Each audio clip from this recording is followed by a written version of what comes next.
अस्सलाम वालेकुम स्टूडेंट्स। आज का जो हमारा फर्स्ट टॉपिक है वो है Maxwell law of distribution of velocities.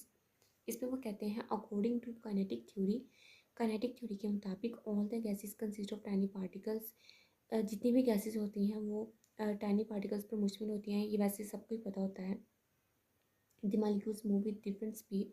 जो मॉलिक्यूल्स होते हैं वो डिफरेंट स्पीड के साथ मूव करते हैं and the speed of gas molecules changes continuously as a result of collisions. वो कहते हैं कि कोलिजन की वजह से जो गैस मॉलिक्यूल की जो स्पीड होती है वो चेंज होती रहती है। It is impossible to measure the speed of each individual molecule for the two reasons. वो कहते हैं कि हम जो गैस मालिक्यूल है उसमें हर मालिक्यूल की इंडिविजुअली तौर पर जो स्पीड है हम उसको मेजर करना मुश्किल होता है फॉर द टू रीजंस की बेस पर। ठीक है। और इसकी जो टू रीजंस है वो ये हैं। The number of molecules is so huge. Gas में जो मालिक्यूल्स के गैस के जो मालिक्यूल्स होते हैं वो बहुत ज़्यादा तादाद में होते हैं। We can not measure the value exactly. अब देखिए, पहली बात तो ये है कि मालिक्यूल्स की तादाद बहुत ज़्यादा होती है जिसकी वजह से हम उसको मेजर नहीं कर पाते। और इसकी जो दूसरी मेन रीज़न है वो ये है कि जब हम एक मालिक्यूल की जो वैल्यू है जब हम उसको मेजर कर रहे होते हैं वो उसी उसी टाइम वो किसी और मालिक्यूल से या वो किसी कंटेनर की जो वाल है उसी से वो जब कोलाइड करती है तो उसकी स्पीड चेंज हो जाती है। इस वजह से हम इसको एग्जैक्ट तौर पर जो इंडिविजुअल मालिक्यूल होता है हम उसको मेजर नहीं कर पाते। ठीक है। और इसमें जो कोलिजन होती है ना, कोलिजन की वजह से जो स्पीड चेंज होती है वो दो वजह से हो सकती है। एक ये वजह है कि वो जो मालिक्यूल है किसी और दूसरे गैस मालिक्यूल के साथ कोलाइड कर ले, या वो वाल ऑफ कंटेनर जो कंटेनर की वाल है उससे वो कोलाइड कर जाए। दो तरीक़ों से इस तरह जो है ना वो स्पीड जो चेंज हो सकती है। जो दो मेन रीजंस बनती है स्पीड चेंज होने की वजह। अब ना आगे हम नेक्स्ट बात करते हैं अजम्पशंस की। The gas consists of molecules with all possible velocities ranges from zero to infinity. अब वो कहते हैं कि अब एक गैस है उसके अंदर जो मॉलिक्यूल्स है ना अब उनकी जो स्पीड होती है ना, स्पीड की जो रेंज हम कह सकते हैं कि वो ज़ीरो से इन्फिनिटी तक होती है, कि यहाँ से लेकर यहाँ तक होती है। ठीक है। अब वो कहते हैं when the gas is in the steady state. जब गैस स्टेडी स्टेट में होती है ना its density almost means uniform through out. तो इसकी जो डेंसिटी होती है ना वो यूनिफॉर्म ही रहती है। ठीक है। उसके बाद वो कहते हैं एंड थर्ड assumption ये है a definite number of molecules have velocities between definite ranges though the velocities of individual molecules may change। हम इसमें ये कह रहे हैं कि अगर हम ये कहते हैं ना कि डेफिनेट नंबर ऑफ मॉलिक्यूल्स हैं तो उसमें जो वेलोसिटीज़ होगी उन मॉलिक्यूल्स की वो डेफिनेट रेंज में होगी। जैसे कि हम फॉर एग्जांपल हम कह सकते हैं कि ये हमारे पास एक डेफिनेट नंबर ऑफ मॉलिक्यूल्स हैं और इसकी एक डेफिनेट रेंज है कि जिसमें स्पीड फॉल करेगी, वेलोसिटी फॉल करेगी, वो होगी 10 से 50 की रेंज। उसमें वो जो नंबर होंगे ना मॉलिक्यूल्स के वो उसी वेलोसिटी इनके जो रेंज होगी ना उसी अंदर फॉल करेंगे 10 से 50 के दरमियान दरमियान। लेकिन अगर हम जब हम बात करते हैं ना किसी इंडिविजुअल मॉलिक्यूल की तो उसकी वेलोसिटी चेंज हो सकती है। वो मैंने आपको पहले भी बताया क्लोरीन की वजह से हो सकती है चेंज। लेकिन अगर हम डेफिनेट नंबर ऑफ मॉलिक्यूल्स की बात करें ना तो उसमें हम कह सकते हैं कि एक डेफिनेट रेंज में उसकी जो वेलोसिटी होगी वो हो सकती है। ठीक है उसके अंदर। ठीक है।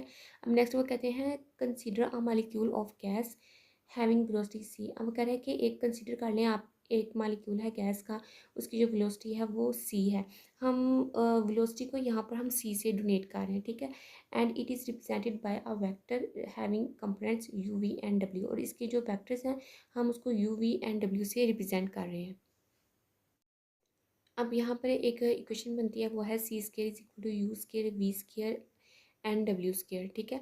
अब वो कहते हैं the value of U we and W are completely independent of each other then it means the probability W U V W. वो अब ये कहते हैं कि ये जो वैक्टर्स होते हैं ये आपस में क्या होते हैं कम्प्लीटली इंडिपेंडेंट होते हैं। ठीक है। अब नेक्स्ट जो इक्वेशन है वो है डब्ल्यू यू वी डब्ल्यू। इसमें वो कह रहे हैं f u f v f डब्ल्यू फिर d u d v and d डब्ल्यू। ये हमारे पास है इक्वेशन नंबर 2। अब फर्स्ट टाइम इसको याद करना और रखना मुश्किल होता है और फर्स्ट ऑफ ऑल आपने अपने साथ एक पेंसिल और एक रजिस्टर भी रखना है और साथ साथ आपने इसको सॉल्व करना है मेरे साथ। जब आप करेंगे तो आपको समझ आ जाएगी कि इसमें हो क्या रहा है। ठीक है। 2-3 दफ़ा प्रैक्टिस करेंगे आपको सारी समझ आ जाएगी। लेकिन अगर आप बस देखते जाएंगे ना तो बाद में जब आप करने लगेंगे फिर आपको नहीं समझ आएगी, आपको फिर से देखनी पड़ेगी। तो इसलिए आप अभी से अपने पास पेंसिल और रजिस्टर रखें। ठीक है। अच्छा, इसको याद करना फर्स्ट टाइम मुश्किल होता है, लेकिन एक आसान तरीका है वो मैं आपको बताती हूँ। यू वी डब्ल्यू तो आपको याद हो गया होगा, ठीक है। आपने इस तरह करना है कि आपने 2 दफ़ा लिख देना है यू वी डब्ल्यू, फिर आपने लिख देना है यू वी डब्ल्यू, ठीक है। आप आपने एक दफ़ा साथ में लिख देना है एफ़ एफ़ एफ़, और एक दफ़ा आपने साथ लिख देना है डी डी डी। तो इस तरह ये एक आसान सा तरीका है कि आपने 2 दफ़ा यू वी डब्ल्यू लिखना है, फिर एक दफ़ा आपने एफ़, फिर एक दफ़ा आपने डी डी के साथ इसको लिख देना है। तो ये अब इक्वेशन बिल्कुल आपके लिए आसान हो गई होगी, ठीक है। अब यहाँ पर हमारे पास 2 इक्वेशंस बन गई हैं। अब फ्रॉम इक्वेशन 1, अब वो जो इक्वेशन नंबर 1 है ना, अब हमने उसका डेरिवेटिव लेना है, ठीक है। हमने साथ डी और डी यहाँ पर हमने दोनों तरफ लगा दिया, ठीक है। अब इसका जो रूल है वो ये है कि जो होती है ना पावर, वो पहले लिख दी जाती है, वो लिख दिया, और साथ में जो इसकी बेस होती है, इसकी बेस सी है, वो एज इट इज़ लिख दी जाती है, और साथ में जो इसका फंक्शन होता है वो डी सी साथ लिख दिया गया है। और इधर भी सेम ऐसे ही होगा कि जो पावर होगी वो पहले लिख दी जाएगी 2, फिर यू, फिर साथ में जो डी यू है वो इसका वो साथ लिख दिया जाएगा। फिर इसी तरह वी का कि 2 इधर, वी इधर, फिर ऊपर जब हम इसको सॉल्व करते हैं ना, तो फिर वी की जो पावर होती है स्क्वायर में वो नहीं इधर लिखते, क्योंकि वो हमने पहले इधर लिख के लिख दी गई है, ठीक है। और साथ में डी वी, और इसी तरह डब्ल्यू का करेंगे कि पावर पहले, फिर डब्ल्यू, और फिर डी डब्ल्यू, ठीक है। अब यहाँ पे वो कह रहा है कि डी सी हमारे पास क्या है, इक्वल टू ज़ीरो, ज़ीरो के इक्वल होता है, तो हम यहाँ पर ज़ीरो कर देंगे। और यहाँ पर अब हम नेक्स्ट देखें तो यहाँ पर 2 कॉमन आ रहा है, हम इस 2 को बाहर निकालेंगे, तो पीछे बचेगा U D you, we D we, W D W, ठीक है। अब इसमें क्या होगा कि हम 2 को जब इस तरफ लेके जाएंगे तो यहाँ पर डिवाइड होगा, और यहाँ से ये 2 कैंसिल हो जाएगा, और हमारे पास अब हम इसको इक्वल टू ज़ीरो के कर लेते हैं, और यहाँ से लेकर यहाँ तक की वैल्यू को हम इक्वल टू ज़ीरो के कर लिए, ठीक है। ये हमारे पास इक्वेशन नंबर 3 बन गई है। अब वो कहते हैं multiplying equation number 3 with arbitrary factor x. अब हम एक्स के साथ इस ये जो इक्वेशन नंबर 3 है इसको मल्टीप्लाई करा देते हैं। वो हमने करा दिया है। यहाँ पे एक्स यू डी यू हो गया है, यहाँ पे वी डी वी था तो यहाँ पे एक्स वी डी वी हो गया, यहाँ से भी हमने एक्स पे मल्टीप्लाई करा दिया तो x W D W is equal to zero हो गया। अब वो क्या है, अब ना नेक्स्ट आता है कि फॉर्म इक्वेशन नंबर 2। अब इक्वेशन नंबर 2 से ना हमने सिर्फ थोड़ा सा पार्ट लिया है, हमने पहले उसकी वैल्यू को निकालना है। अब यहाँ पे जो ये वाली जो इक्वेशन नंबर 2 है, इसमें से ना हमने यहाँ से लेके ना यहाँ तक की वैल्यू को, हमने यहाँ से लेके यहाँ तक की जो वैल्यू है ना, इसको पहले फाइंड आउट करना है, ठीक है। हमने इतनी वैल्यू को निकाल लिया फ्रॉम इक्वेशन 2 में से, हमने इतनी वैल्यू को निकाल लिया। अब हमने इसको फाइंड आउट करना है, इसकी वैल्यू को, ठीक है। हमने इसको इक्वल कर दिया है ज़ीरो के, डिफरेंशिएट लेंगे इसका। अब इसका डिफरेंशिएट, अब जब हम इसका डिफरेंशिएट लेंगे ना, तो इसका, तो मैं एक बार फिर कह रही हूँ कि अपने पास आप इसको मेरे साथ साथ सॉल्व करते जाएं, फिर आपको आसानी होगी इसको समझने में, ठीक है। तो अब हम करते हैं, इसका डिफरेंशिएट लेते हैं। जिसका हमने लेना है, हमने पहले एक एक करके लेना है, ठीक है। अब सबसे पहले हम एफ यू का लेते हैं। जब हमने एफ यू का लेना है ना, तो जिसका हमने लेना है उसके ऊपर बार लगाना है, एफ यू बार, फिर साथ में एफ वी, और एफ डब्ल्यू को हमें एज इट इज़ लिख देना, साथ में जो इसका फंक्शन है एफ यू का वो डी यू है वो साथ लिख देना, फिर प्लस का प्लस साइन आ जाएगा दरमियान में। फिर एफ वी का हम जब लेंगे तो एफ वी के ऊपर बार लगा देंगे, बकाया जो एफ यू है और ये जो एफ डब्ल्यू है ये एज इट इज़ आ जाएगा, साथ में इसका एफ वी का जो डी वी है वो इधर हम साथ लिख देंगे। और इसी तरह एफ डब्ल्यू का जब हम करेंगे तो एफ डब्ल्यू के ऊपर बार और साथ में डी डब्ल्यू, और ये जो बकाया एफ यू और एफ वी है वो सेम एज इट इज़ आ जाएगा। और ये हमारे पास है क्वेश्चन नंबर 5। नेक्स्ट अब हम करेंगे इस इक्वेशन को हम डिवाइड कर देंगे एफ यू एफ वी और एफ डब्ल्यू से, यानी कि जो हर पार्ट है, इसमें 3 पार्ट हैं, हर पार्ट को हम एफ यू एफ वी और एफ डब्ल्यू से डिवाइड कर देंगे। यहाँ पे देखें तो हमने यहाँ पर इसको डिवाइड किया है, यहाँ से जो चीज़ें कैंसिल होती हैं उनको कैंसिल करेंगे, सिर्फ यहाँ पे ये एक बार बचेगा, नीचे से जो एफ यू है वो बचेगा, और यहाँ से डी यू वो बचेगा, वो हमने यहाँ पर लिख दिया है। फिर यहाँ पे भी देखें तो यहाँ पे एफ वी बार बचा है, नीचे वाला एफ वी बचा है, और साथ में ये वाला डी वी बचा है वो हमने इधर लिख दिया है। यहाँ से एफ वी एफ डब्ल्यू बार और एफ डब्ल्यू, और यहाँ से डी डब्ल्यू बचा है, और वो हमने इधर नीचे लिख दिया है। ये है क्वेश्चन नंबर 6। अब वो कहते हैं add equation 4 to equation number 6। अब ये जो इक्वेशन नंबर 6 है ना, इसमें ये जो इक्वेशन नंबर हमारे पास ये वाली 4 है, इसको ऐड करना। अब ये कैसे ऐड करना है कि यहाँ पे है एक्स, यहाँ पर जो वैल्यू यू की है उसको नीचे वाली की जो वैल्यू u है उसके साथ ऐड कर देना है, ऊपर जो वैल्यू v की है उसको v के साथ ऐड कर देना है, और जो w की वैल्यू है उसको w के साथ ऐड कर देना है। जैसे कि यहाँ पे ये वाली वैल्यू ना F U D you, F you इसको ब्रैकेट में आपने पहले लिखना है, फिर आपने इसको लिखना है, फिर दरम्यान में प्लस का साइन लगाना है, और साथ में जिसकी जो u वाली वैल्यू है एक्स यू डी यू वो लिख देना है, फिर ब्रैकेट को क्लोज कर देना है, फिर साथ में फिर प्लस का साइन लगाना है, फिर v की ये वाली वैल्यू लिखनी है, फिर दरम्यान में प्लस करना है। ऐसे हमने इस इक्वेशन को लिख देना है। मैं आपको नेक्स्ट दिखाती हूँ। अच्छा, ये मैंने जिस तरह आपको बताया था ना, ये मैंने उस तरह लिख दिया है ये तीनों। इसमें हमने इक्वेशन नंबर 4 और 6 को ऐड किया है, ठीक है। और एक और बात ये कि मैंने इस वीडियो के 2 पार्ट बनाए हैं ताकि बच्चे फेड अप ना हो जाए इतनी लंबी वीडियो देखने में, ठीक है। तो मैंने इसके 2 पार्ट बनाए हैं और ये आपका फर्स्ट पार्ट है। हाँ, अब हम क्या करेंगे, अब हमने लेना है कॉमन। इसमें कॉमन लेंगे d u d v d डब्ल्यू, यहाँ से हम डी यू इन दोनों में कॉमन है, ये निकाल लेंगे, यहाँ से ये कॉमन आ गया डी यू, यहाँ से डी वी कॉमन है, यहाँ पे भी डी वी है, यहाँ पे भी डी वी है, हम इसको कॉमन ले लेंगे, यहाँ पर बकाया वैल्यू को एज इट इज लिख देंगे, और यहाँ पे ये डी डब्ल्यू और ये डी डब्ल्यू। अब हम इसको कॉमन निकाल लेंगे, यहाँ पे ये डी डब्ल्यू कॉमन आ जाता है, और ये ऐसे वैल्यू एज इट इज़ आ जाती है। ये हमारे पास है इक्वेशन नंबर 7। अब हम नेक्स्ट देखते हैं। अब वो कह रहे हैं कि quantities in the bracket must be zero. तो ये जो अंदर ये जो आपके पास है ना ये वाली ब्रैकेट, हम इसको इक्वल करते हैं ज़ीरो के, ये हमने ज़ीरो के इक्वल किया है। और हम इसको इस तरह भी लिख सकते हैं कि एक्स यू जो है हम उसको दूसरी तरफ ले जाए तो वो हमारे पास क्या हो जाता है, माइनस में चला जाता है। अब ना हम ये जो एफ यू बार है ना, अब हम इसका फर्स्ट डेरिवेटिव लेते हैं ऑफ एफ यू का, ठीक है। एफ यू का जब हम डेरिवेटिव लेंगे तो क्या होता है कि इसमें ये जो है ना एफ यू, अगर हम इसको अलहदा लिखें तो कैसे लिखेंगे, वन ओवर एफ यू, समझ आई है ना, वन ओवर एफ यू। तो हमने इधर लिख दिया है वन ओवर एफ यू, हमने ऐसे अलहदा इसको लिख दिया है। और ये जो था ना एफ यू वो हमने इधर एफ यू लिख दिया। अच्छा, अब इसमें ऐड क्या हुआ है, ऐड हुआ है इसमें D over D you add हुआ है, वो ये है डी ओवर डी यू, ये ऐड हुआ है इसके अंदर, ठीक है। जो डेरिवेटिव था ना वो ये है डी ओवर डी यू, और ये एफ यू ऊपर वाला ही था, ये आ गया है plus x u is equal to zero.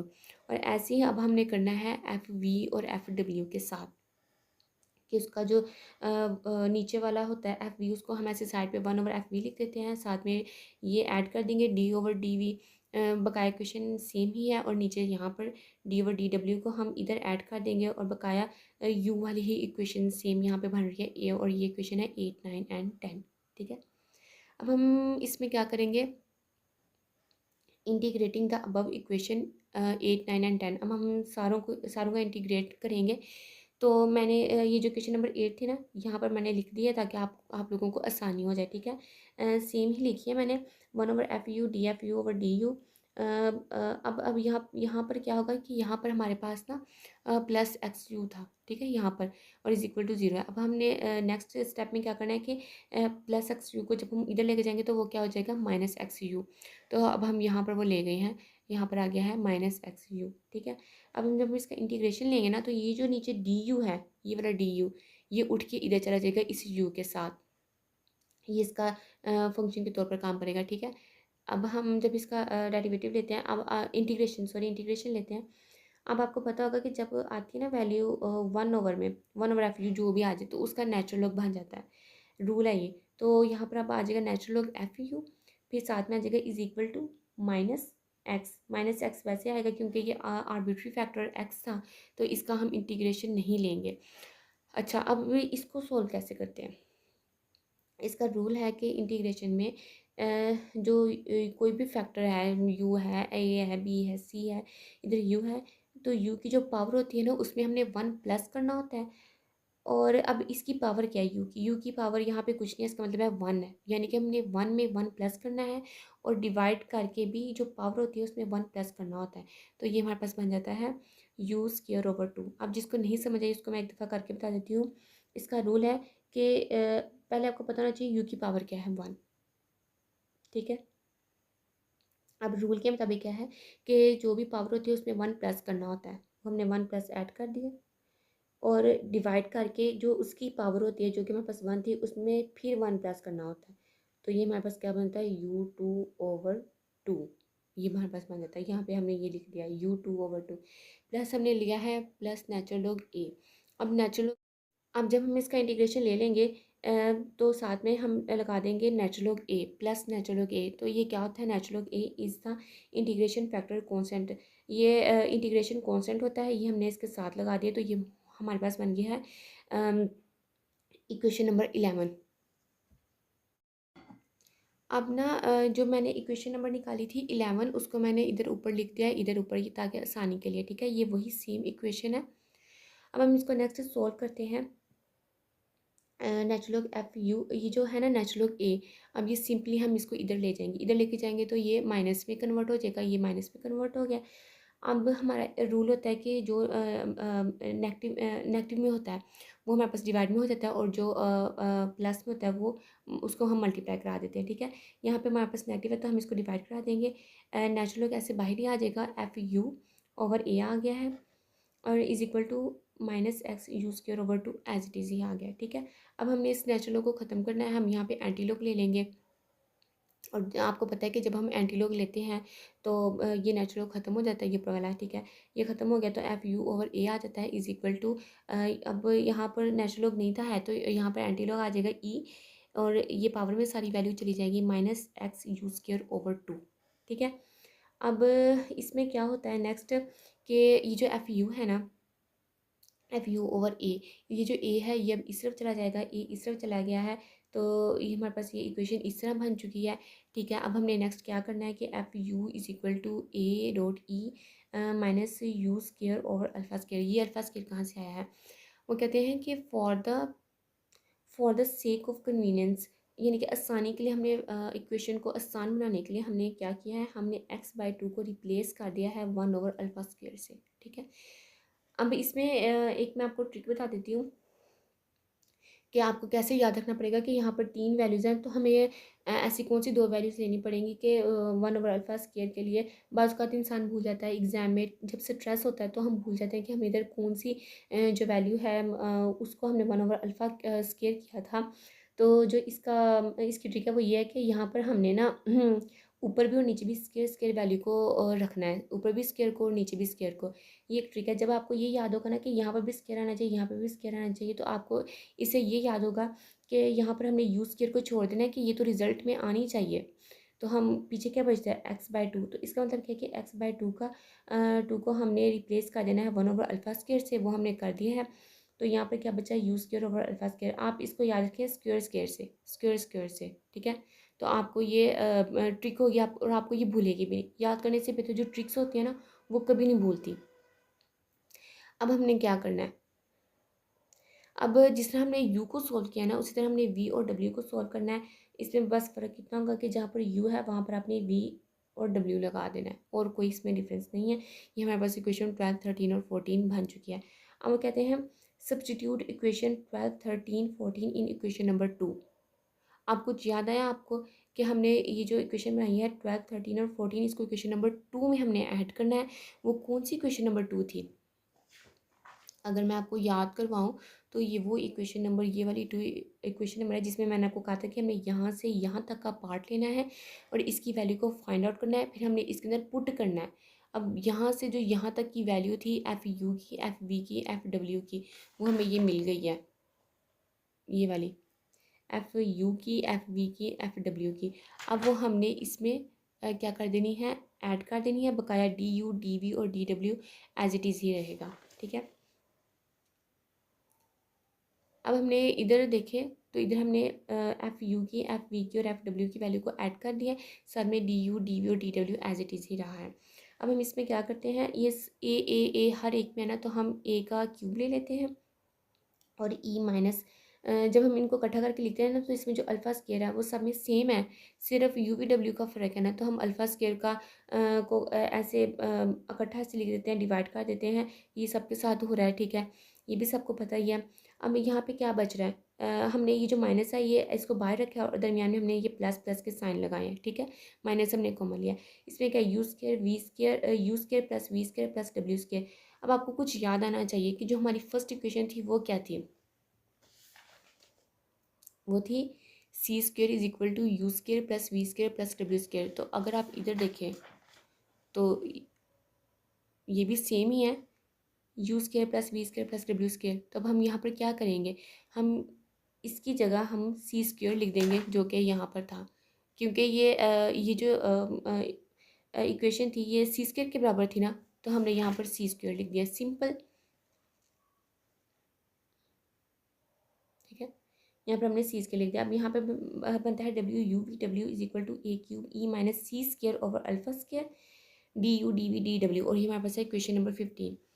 अब ये एक इक्वेशन बन गई थी, लेकिन वो कहते हैं कि हम इक्वेशन 15 को can not be used directly until we determine the value of a and alpha. जब तक हम ए की और अल्फ़ा, ये जो ए है और एक ये जो अल्फ़ा है, जब तक हम इसकी वैल्यू को फाइंड आउट नहीं कर सकते तब तक हम इसको डायरेक्टली यूज्ड नहीं कर सकते। तो इसका मैंने पार्ट सेकंड बनाया है, ठीक है, वो भी अब लाजमी देखिएगा। जब तक आप वो नहीं देखेंगे आपको ये जो डेरिवेशन है ये आपकी कंप्लीट नहीं होगी। और मैंने इसके 2 पार्ट इसलिए कि मैंने पहले भी बताया ताकि बच्चे फेडअप हो जाते हैं इतनी लंबी वीडियो को देखते देखते, तो मैंने इसके 2 पार्ट बनाए ताकि आपको आसानी हो। तो आप उसको भी देखिएगा तो आपको इंशाल्लाह इसकी समझ आ जाएगी। थैंक्स फॉर वाचिंग, और कमेंट में भी ज़रूर बताइएगा आपको वीडियो कैसी लगी। थैंक्स।